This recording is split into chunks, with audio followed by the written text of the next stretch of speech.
For sake of this video, the hub has already been removed from the unit. Start by removing your hub. Using a hammer or a small sledgehammer, strike the hub stud until it comes out of the backside of the hub. Once the hub stud is removed, grab the new hub stud and place it into the back of the hub. If there was any damage done to the lug nut or it doesn't spin freely on the lug, use a new lug nut as well. Place an oversized spacer in between the hub and the lug nut to act as a jam. Hand tighten the lug nut until it's snug against the spacer. Examples of this may include a lug nut installation tool, washers, or a nut.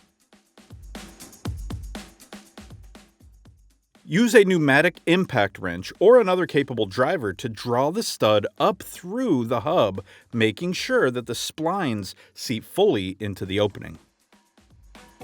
Make sure the new hub stud is fully seated and the splines are all the way inserted.